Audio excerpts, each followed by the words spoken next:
La filosofía de la libertad de Rudolf Steiner. Primera parte. La ciencia de la libertad. Capítulo 1. El obrar humano consciente. ¿Es el hombre en el pensar y en el obrar un ser espiritualmente libre? ¿O se halla sometido al imperio de la absoluta necesidad de las leyes naturales? Pocas son las cuestiones que han sido tan debatidas como las que acabamos de formular. La idea de la libertad de la voluntad humana cuenta con un sinnúmero de partidarios ardorosos y otros tantos detractores obstinados. Hay personas que, llevadas por su celo moral, consideran de corto de entendimiento a todo el que osa negar un hecho tan evidente como la libertad. En el polo opuesto se encuentran los que consideran como la cumbre de la ignorancia el hecho de creer que las leyes de la naturaleza sufren una interrupción en el dominio del actuar y del pensar humanos. La misma cosa es, según unos, el bien más precioso de la humanidad y, según otros, la peor ilusión. Infinita sutileza de ingenio se ha empleado para explicar en qué forma la libertad humana es compatible con la acción de la naturaleza a la que también pertenece el hombre. No menor es el afán con que, por otro lado, se ha intentado explicar el hecho de que haya nacido idea tan disparatada. Todo aquel que no tenga como rasgo principal de su carácter la falta de profundidad, siente que con este tema se está tratando una de las cuestiones más importantes de la vida, de la religión, del quehacer práctico y de la ciencia. Y uno de los tristes síntomas de la superficialidad del pensar actual es el libro que, partiendo de los resultados de la investigación natural moderna, pretende formular una nueva fe, y que acerca de esta pregunta contiene las siguientes palabras: dejemos a un lado la cuestión de la libertad de la voluntad humana. La supuestamente ecuánime libertad de elección siempre ha sido considerada como una ilusión por toda filosofía digna de ese nombre. No obstante, la valoración moral de los actos y de las intenciones humanas es independiente de esta cuestión.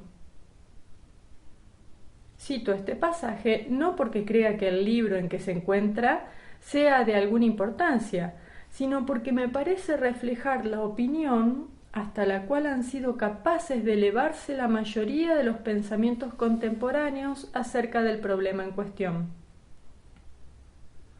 Que la libertad no puede consistir en escoger a gusto una u otra cosa de dos acciones posibles parece ser hoy la convicción de todo el que pretende haber dado los primeros pasos en el terreno científico. Existe siempre, así se afirma, una razón bien precisa que hace que, entre varias acciones posibles, se ejecute una determinada. Esto parece evidente. Sin embargo, hasta el día de hoy, los ataques principales de los adversarios de la libertad se dirigen solamente contra la libertad de elección. Así, por ejemplo, dice Herbert Spencer en sus Principios de Psicología: pero eso de que pueda uno a su gusto desear o no desear, lo cual constituye el punto capital en el dogma de la voluntad libre, hay que rechazarlo, partiendo tanto del análisis de la conciencia como del contenido del capítulo anterior, de la psicología.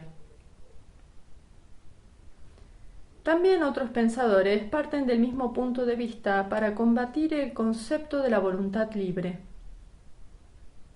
Todas estas consideraciones ya las encontramos en germen en Spinoza.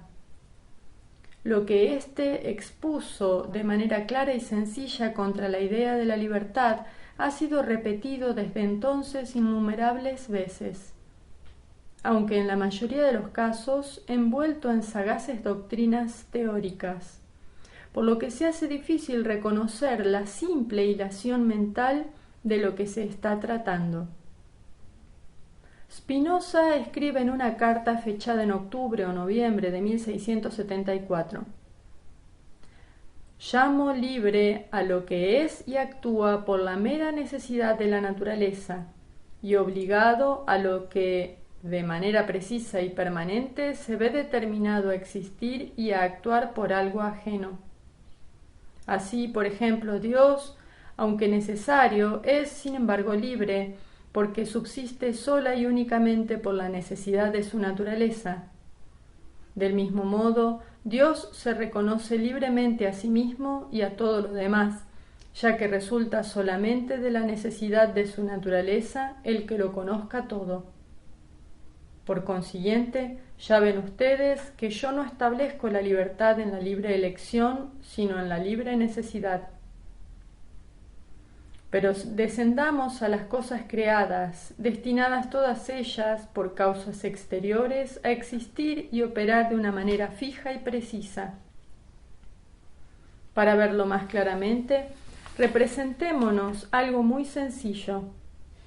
Así, por ejemplo, una piedra recibe cierta cantidad de movimiento de una causa exterior que la impele, con el cual necesariamente continúa después, moviéndose cuando ya ha cesado el impulso de la causa exterior. Este persistir de la piedra en su movimiento no es necesario, sino forzado, porque ha de ser definido por el impulso de una causa exterior. Lo que aquí es válido para la piedra, lo es también para cualquier otro objeto, por complejo y útil que sea. Es decir, que toda cosa se ve necesariamente determinada a ser y actuar de una manera fija y precisa, impelida por una causa exterior. Supongan ustedes ahora que la piedra, mientras está en movimiento, piensa y sabe que se esfuerza lo más que puede en continuar moviéndose. Esa piedra, que solo es consciente de su esfuerzo y que de ningún modo se comporta indiferentemente, creerá que es completamente libre y que persevera en su movimiento por la sola razón de que así lo quiere. Pues esa es aquella libertad humana que todos aseguran poseer y que solo consiste en que el hombre es consciente de su deseo, pero ignora las causas que lo determinan. De este modo, el bebé cree que le apetece la leche libremente. El niño enfadado cree que está exigiendo venganza en libertad y el cobarde la huida. Por la misma razón cree el borracho que dice por resolución libre lo que en estado normal preferiría no haber dicho. Y como este prejuicio es innato en todos los hombres, no es fácil deshacerse de él. Pues si bien la experiencia nos muestra suficientemente que el hombre apenas puede moderar sus deseos y que movidos por sus pasiones opuestas entienden lo mejor y hacen lo peor, se consideran libres porque desean algunas cosas con menor intensidad que otras y porque algunos deseos pueden fácilmente ser reprimidos por el recuerdo de otras cosas que vienen con frecuencia a la memoria. Puesto que aquí se nos presenta un punto de vista formulado de un modo claro y preciso, nos será fácil descubrir el error fundamental que encierra. Se sostiene que tan necesariamente como la piedra se mueve a consecuencia de un impulso determinado, el hombre ejecuta un acto cuando es impelido por algún motivo. Y sólo porque el hombre tiene conciencia de su acción, se considera a sí mismo el libre causante de ella, sin darse cuenta de que le incita un motivo al que absolutamente tiene que obedecer. El error en este razonamiento salta pronto a la vista. Spinoza y todos los que piensan como él no tienen en cuenta que el hombre no solo tiene conciencia de sus actos, sino que también puede ser consciente de las causas que le guían.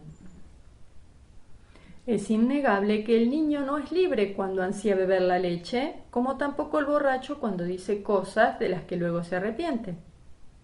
Ambos ignoran las causas que actúan en lo profundo de su organismo y a cuya coacción inexorable se hallan sometidos. Pero ¿es justificado equiparar actos de esta especie y aquellos en que el hombre es consciente no sólo de los mismos, sino también de las causas que lo determinan? ¿Son todos los actos del ser humano de la misma especie? ¿Puede la acción del guerrero en el campo de batalla, la del investigador científico en su laboratorio, la del hombre de Estado en complicados asuntos diplomáticos, ser colocada bajo el punto de vista científico en el mismo nivel que la del niño al apetecer la leche? Si bien es verdad que para resolver un problema lo mejor es intentarlo por el lado más sencillo, sin embargo, con frecuencia la falta de discernimiento ha ocasionado interminables confusiones. Porque hay una profunda diferencia entre el saber por qué estoy haciendo algo y no saber por qué lo hago. A primera vista, esto parece una verdad evidente. No obstante, los adversarios de la libertad no preguntan si el motivo de mi acción, que reconozco y comprendo, significa para mí una coacción en el mismo sentido que el proceso orgánico que obliga al niño a exigir la leche.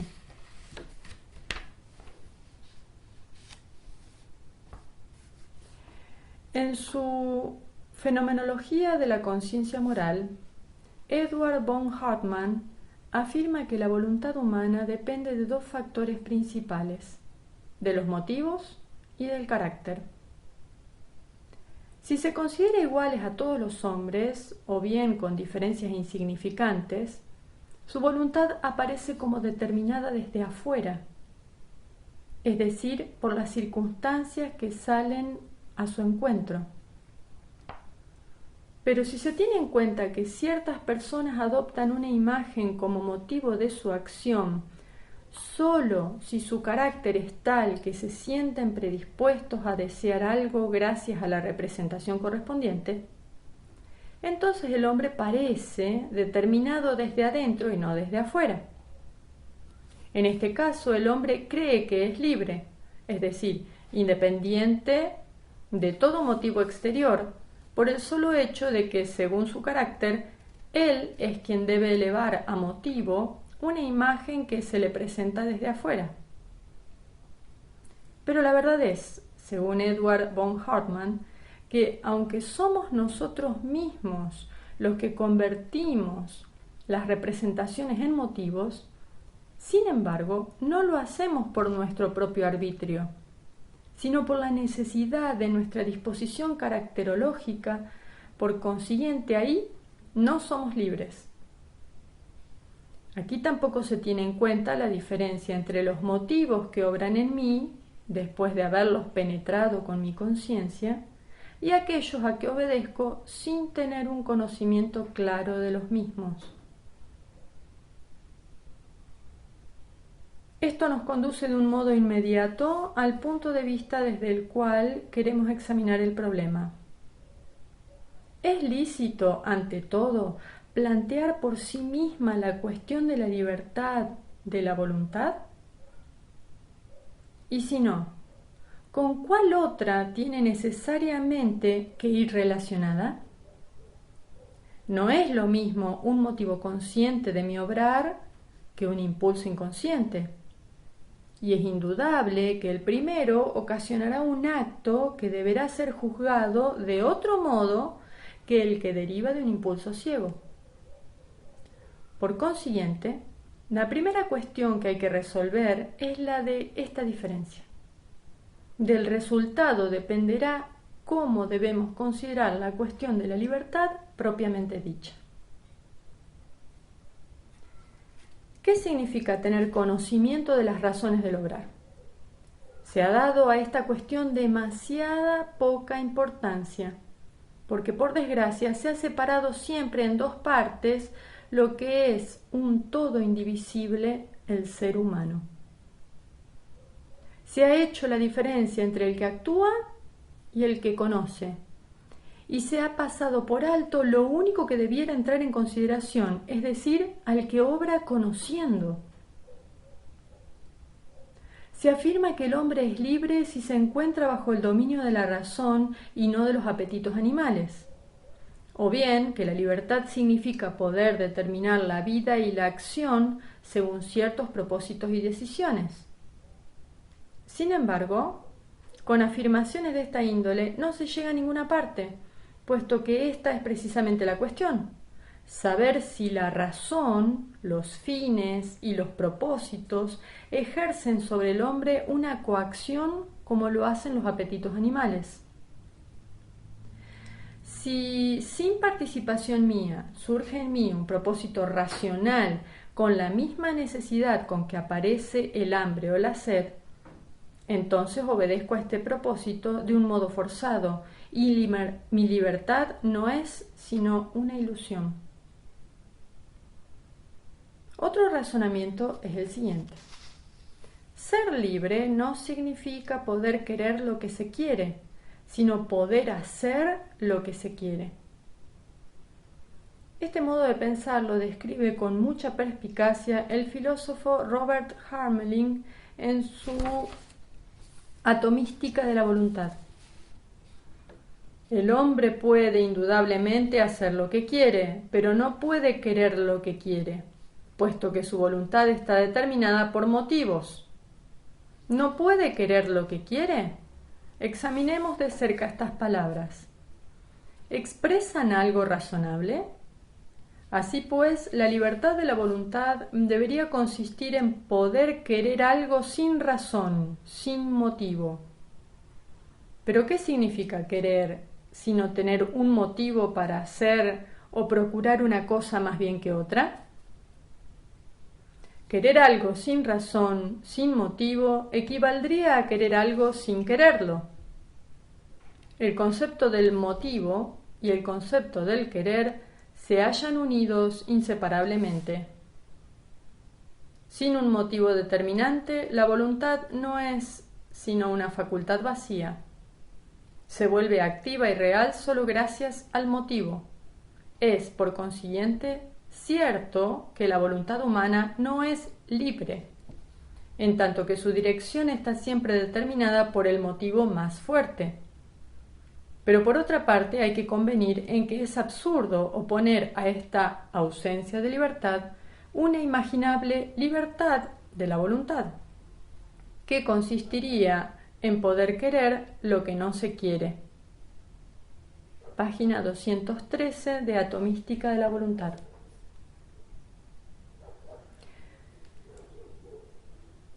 También aquí se habla de motivos en general sin tener en cuenta la diferencia entre motivos conscientes e inconscientes. Si un motivo actúa en mí y por ser el más fuerte entre los demás no puedo sino obedecerle, entonces la idea de la libertad ya no tiene ningún sentido.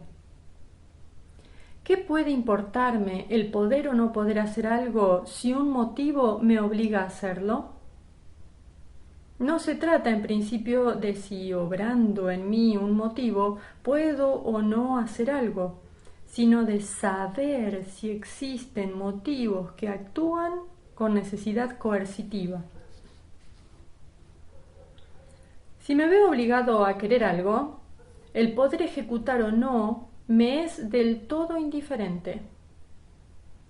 Si a causa de mi carácter y de las circunstancias que me rodean se me impone un motivo que ante mi pensamiento muestra ser contrario a la razón, entonces hasta tendría que alegrarme de no poder hacer lo que quiero. No se trata, pues, de si puedo ejecutar mi resolución, sino de cómo esta resolución surge en mí. Lo que distingue al hombre de los demás seres orgánicos se basa en su pensar racional. La actividad es una facultad común también a los demás organismos.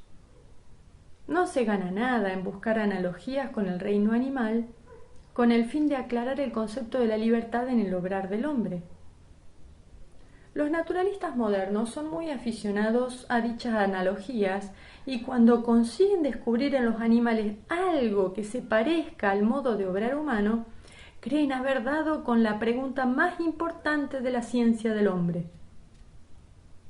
¿A qué errores conduce esta opinión? Lo muestra, por ejemplo, el libro titulado La ilusión del libre albedrío de P. Ree, publicado en 1885 y en el que a este respecto se lee lo siguiente. El hecho de que nos parezca necesario el movimiento de la piedra y no necesario el querer del asno se explica fácilmente. Las causas que originan el movimiento de la piedra son externas y visibles, pero las causas por las que el asno quiere hacer algo son internas e invisibles, puesto que entre nosotros y el centro de su actividad se encuentra el cráneo del asno. Y como no vemos la determinación causal, creemos que no existe. Nos contentamos diciendo que la causa del movimiento del asno es el querer, pero que éste carece de determinación, es decir, que es un comienzo absoluto.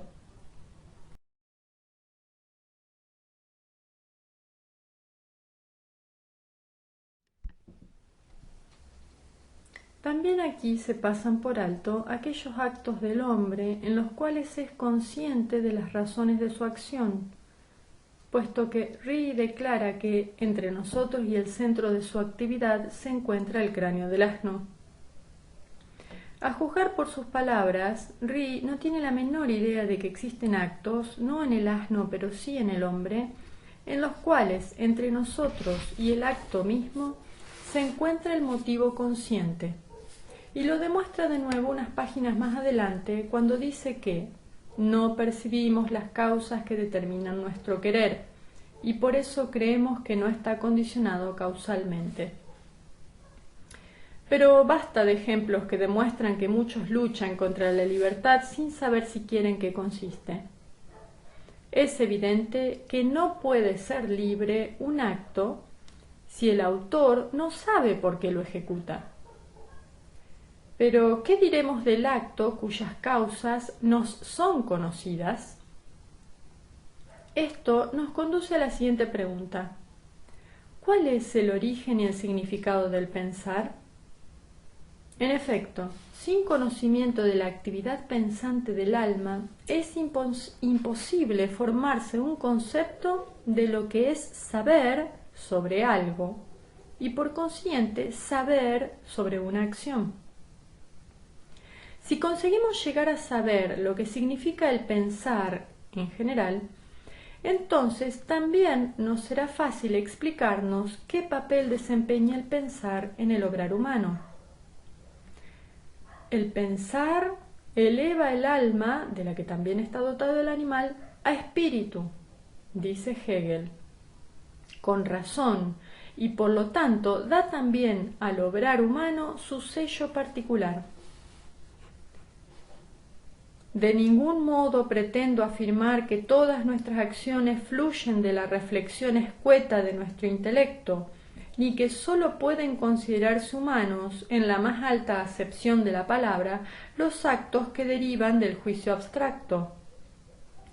Pero tan pronto como nuestra acción se eleva por encima del dominio de la satisfacción de los apetitos puramente animales, las razones de nuestro accionar se hallan siempre impregnadas de pensamiento. El amor, la compasión, el patriotismo son móviles de la acción que no se dejan resolver en fríos conceptos del entendimiento. Se oye decir que en este caso el corazón y el afecto hacen valer sus derechos. Esto es indudable, pero ni el corazón ni el afecto crean los móviles de la acción, sino que los presuponen y los acogen en su dominio. La compasión aparece en el corazón cuando se presenta a mi conciencia la imagen de una persona que mueve a compasión. el camino hacia el corazón pasa por la cabeza, y el amor no hace excepción a ello. Si no es la mera manifestación del apetito sexual, se basa en las imágenes que nos formamos del ser amado, y cuanto más idealistas son estas imágenes, tanto más sublime es el amor. También aquí el pensamiento es el padre del sentimiento. Se dice comúnmente que el amor es ciego para con los defectos del ser amado, pero también puede decirse inversamente que el amor hace resaltar precisamente sus cualidades. Muchos pasan al lado de estas cualidades sin notarlas, mientras que hay quien las ve y precisamente por esto despierta en él el amor. ¿Qué ha hecho sino formarse una imagen de lo que otros 100 no tienen ninguna? Carecen de amor porque les falta la imagen, la representación. Por cualquier lado que examinemos el problema, siempre aparecerá más claramente que la cuestión de la esencia del obrar humano presupone la otra pregunta, sobre el origen del pensar. Esta es, por lo tanto, la que vamos a examinar en primer lugar. Rudolf Steiner.